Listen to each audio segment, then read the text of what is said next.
सो अभी हम binge eating पे बात करेंगे, ठीक है। So what is binge eating? Binge eating आप में से बहुत से लोगों ने पहली बार सुना होगा। अब बिंज ईटिंग मैं आपको समझाता हूँ। बिंज ईटिंग है एक तरह का ईटिंग डिसऑर्डर।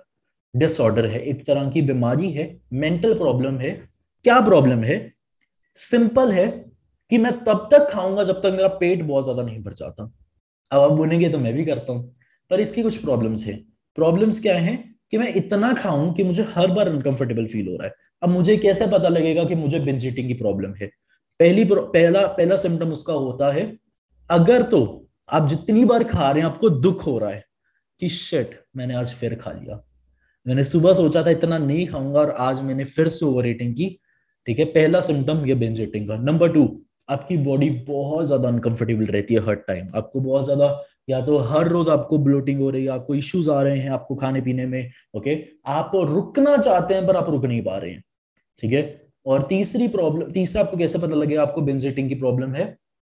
आपको हर आधे पौने घंटे के बाद कुछ ना कुछ खाने को चाहिए। ओके, और आपसे एक सेकंड भी भूखा नहीं रहा जाता। और अगर आपको खाना मिल जाए, आप उतना ही खाओगे जितना अपने दिमाग में सोचा हुआ, आप उतना नहीं खाते जितना आपकी बॉडी को नीड है। आप अपनी बॉडी के सिम्टम्स को नहीं समझ पा रहे हो। सो ये होती है बिंज ईटिंग। और binge eating, why is it dangerous?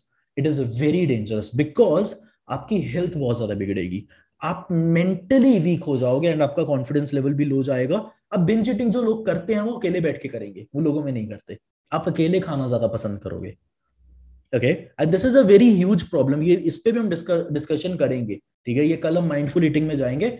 But binge eating की वजह से, अब जैसे फॉर एग्जांपल बिंज ईटिंग लोग कौन करते हैं? मार्केट से लेके आएंगे इतने ज्यादा चिप्स के पैकेट। और ये प्रॉब्लम आज की डेट में ज्यादातर बच्चों को है।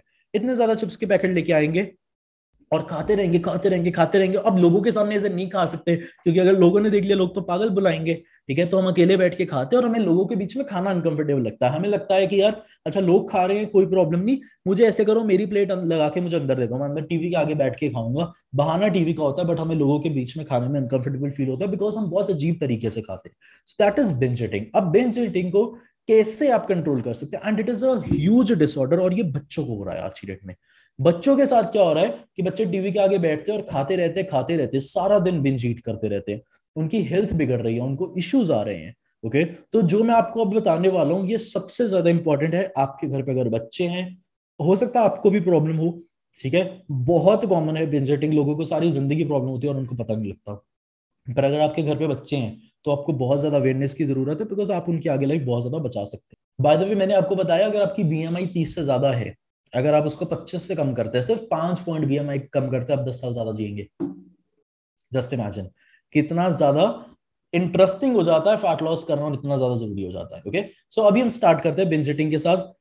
सो बिंज ईटिंग क्या है? Binge eating disorder is a severe life threatening and treatable treatable word जरूर पड़ेगा। It is very treatable eating disorder characterized by recurrent episodes of eating large quantities of food। मतलब मैं जब बहुत ज्यादा खाना खाता हूं, ठीक है, और a feeling of a loss of control, मेरे पे कोई कंट्रोल नहीं है, मैं कंट्रोल नहीं कर पा रहा। मेरा मेरा ब्रेन बोल रहा है कि भाई रुक जा, पेट बोल रहा है कि रुक जा, पर मैं खाता जा रहा हूं बिकॉज मेरे से रुका नहीं जा रहा। एक्सपीरियंसिंग शेम, उसके बाद शर्म भी आ रही है कि यार मैंने फिर से बहुत ज्यादा खा लिया। डिस्ट्रेस और गिल्ट आफ्टरवर्ड्स, की खाने के बाद एकदम से बुरा भी लगा, गिल्ट भी हुई यार कि फिर से खा लिया। अपने आप को प्रॉमिस किया था कि मैं इतना ज्यादा नहीं खाऊंगा क्योंकि मुझे जरूरत नहीं है। Okay, and not regularly using healthy compensatory measures, जितना मुझे हेल्दीली फूड की जरूरत है मैं उतना नहीं, उससे ज्यादा खा रहा हूं to counter the binge eating, और मैं उसको कंट्रोल नहीं कर पा रहा हूं। ठीक है, so this is binge eating definition, ये बिंज ईटिंग की डेफिनेशन। ओके, अभी हम रीजन चेक करेंगे कि लोग एक्चुअल में बिंज ईटिंग करते क्यों, अगर मैं कर रहा हूं तो क्यों कर रहा हूं। Number one is genes. ठीक है, बहुत कम लोगों के जीन्स में प्रॉब्लम, जीन्स एज इन कि उनकी बॉडी खाने को लेकर अलग तरीके से रिएक्ट करती है। ओके, इट इज नॉट कि आपको बिंज ईटिंग है। और दिस इज वेरी, जैसे स्टार्टिंग में बताया, इट्स ट्रीटेबल। ओके, सो ऐसे नहीं बोलना है कि ये तो यार पापा का कसूर है मैं क्या करूं, ऐसा नहीं है। ठीक है, और सेकंड पॉइंट इज फैमिली। और फैमिली और जीन्स में क्या डिफरेंस है? फैमिली मतलब आपने बस आदतें पिक की, आपकी फैमिली में सब लोग ऐसे खाते हैं कि बेटा पेट नहीं भरा ले और खा, अच्छा नहीं भरा ले और खा, ये ले और खा, इससे क्या होगा अभी और खा। ठीक है, बच्चा 10 साल का है, वो अपने 50 साल के फादर जितना कैसे खा लेगा, और आप खिलाते जा रहे हो वो भी खा रहा है, तो प्रॉब्लम आएगी। ओके, आप समझिए आपका बच्चा ग्रोइंग एज में है, 9-10 साल का बच्चा है वो, ठीक है, उसकी हाइट कम है, उसकी एज कम है, उसकी बॉडी की क्वांटिटी, उसको जरूरत नहीं उतने खाने की, और वो उतना ही खाना खा रहा है या फादर से भी ज्यादा खा रहा है। आज की डेट में बच्चे फादर से भी ज्यादा खा रहे हैं। सो जस्ट इमेजिन प्रॉब्लम कितनी ज्यादा है। ओके, तो फैमिली से आदतें पड़ती हैं। Number 3 is depression. बहुत से लोग स्ट्रेस में खाते हैं, कुछ प्रॉब्लम हुई, ठीक है, लाइफ में कुछ प्रॉब्लम हुई, किसी क्लोज्ड वन की डेथ हुई, ब्रेकअप या कुछ भी, उसकी वजह से डिप्रेस्ड हैं, कोई फाइनेंशियल लॉस हुआ और उसके बाद खाना पीना स्टार्ट कर दिया। Okay, so that is also a problem.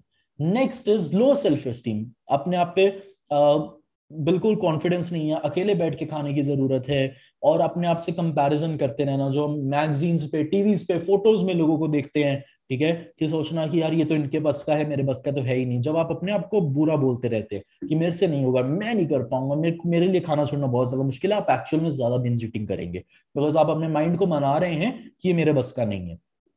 Number 5, stress and anxiety. आपको स्ट्रेस बहुत ज्यादा रहता है, आपको काम का बहुत ज्यादा स्ट्रेस, आप एंग्जियस रहते हैं, बिकॉज आपको कुछ भी हो सकता है, कोई फैमिली प्रॉब्लम है, कुछ रिलेशनशिप प्रॉब्लम है, कुछ भी है, तो उसकी वजह से आपका स्ट्रेस बहुत ज्यादा हाई है, तो आपको ज्यादा भूख लगेगी। नंबर 6 इज एक्सट्रीम डाइटिंग, कि लोगों ने अपना खाना पीना बहुत ज्यादा कम कर दिया, मील स्किप करनी स्टार्ट कर दी, उसके बाद जब खाने बैठे इतनी ज्यादा भूख लगी, जो कि बहुत से लोग गलती करते हैं। ब्रेकफास्ट जैसे बहुत से लोग स्किप करते हैं, उनके साथ क्या होता है कि ब्रेकफास्ट स्किप कर दिया, रात को जैसे 9 बजे खाया था, सुबह 9 बजे खाना स्किप कर दिया, 1 बजे जब खाना खाने बैठे, अप्रोक्सीमेटली कितने घंटे हो गए, 12 और 16 घंटे के बाद, 16 घंटे के बाद जब खाना खाने बैठे, क्या हुआ, पहले से ज्यादा भूख लग रही है और ओवर ईटिंग हो गई, तो बिंज ईटिंग हो गई। ठीक है, so this is the problem. अभी कैसे कंट्रोल करें? अब मैं बिंज ईटिंग को कंट्रोल करना चाहता हूं, मैं इसको ट्रीट करना चाहता हूं, तो मैं कैसे करूंगा? इसको बहुत सिंपल से स्टेप्स में फॉलो कर सकते हैं, and number 1 step is food diary. Trust me, अगर आप अपनी हेल्थ अच्छी करना चाहते हैं, ये सबसे अंडर रेटेड टिप है कि फूड डायरी रखें। फूड डायरी क्या होती है? इतनी सी डायरी होती है, मैं बस उसमें नोट करूंगा कि मैंने कितना खाया, क्या खाया, और एक लाइन में लिखूंगा कि मुझे कैसा फील हो रहा है, दैट्स इट। अगर आप दिन में 4 बार आपने लिख दिया कि यार मैंने ये खाया बर्गर, मुझे बहुत बुरा लग रहा है, आपको अगले दिन लिखने में मौत पड़ेगी कि यार मैं क्यों फिर से ऐसा लिखूं, मैं नहीं खाऊंगा बर्गर, मैंने कल भी 4 बार ऐसा किया, अब मैं नहीं करूंगा। फूड डायरी एक तरह का आईना होता है, ठीक है। अगर आपको कोई दिन में बार बार आपकी गलतियां हाईलाइट करके बोले कि पागल बदतमीज है तूने क्या किया, बार बार बोले, तो आप वो गलती छोड़ दोगे। फूड डायरी अपना ही एक आईना होता है, अपनी हरकतों को देखना और खुद लिखना कि मैंने गलती किया ना, उसमें इतना ज्यादा प्रॉब्लम आती है, आप सोच नहीं सकते। सिर्फ इतनी सी डायरी रखो, ठीक है, 21 डेज के लिए डिसाइड करो कि 21 दिन रखूंगा। आप अपनी डाइट को बस नोट डाउन करो, ठीक है, आपको प्रॉब्लम खुद उसमें मिल जाएगी, आपको किसी की जरूरत नहीं पड़ेगी, एंड आप देखेंगे कि यार मैंने कल बर्गर खाया, शिट मुझे बहुत बुरा फील हो रहा है, आज मैं नहीं खाऊंगा, आज मैं नहीं खाऊंगा, आज मैं कंट्रोल करूंगा बिंज ईटिंग में। कल मैंने 5 चपाती खा ली, मुझे जरूरत नहीं, मेरा 2 में पेट भर जाता है, मैं 2 ही खाऊंगा। ठीक है, और जब आप इतना सा लिखना स्टार्ट करेंगे, आपको आइडिया भी नहीं है कि आपको कितना ज्यादा फायदा होगा बिंज ईटिंग में।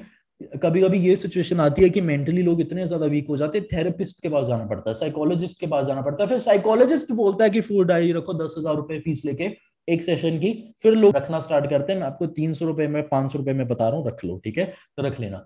उसके बाद सेकेंड, ईट रेगुलर मील्स, स्नैकिंग अवॉइड करिए।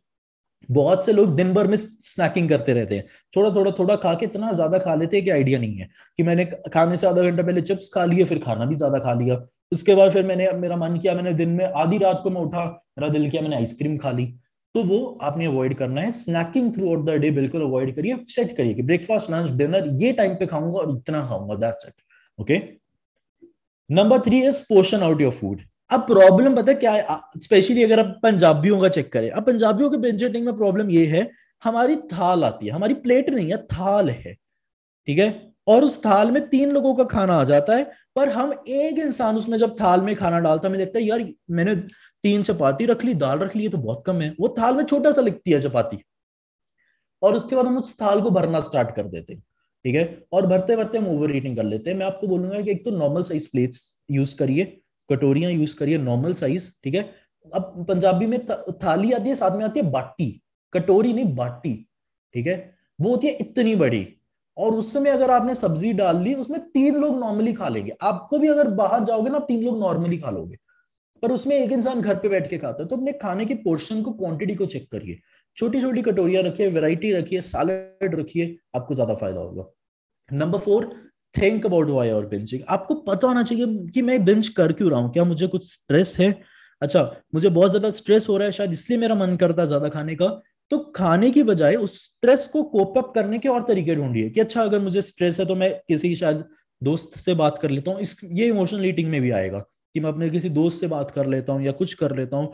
तो आपको रीजंस एक और ढूंढने हैं अपने स्ट्रेस के साथ कोप अप करने के। Your food can not be your reason, ठीक है? आपका फूड एक आपका तरीका नहीं हो सकता आपके स्ट्रेस को कोप अप करने के लिए, ओके? अभी इसके बाद आता है इमोशनल ईटिंग। तो बिंज ईटिंग ऐसे आप कंट्रोल कर सकते हैं, okay? So it is very easy way.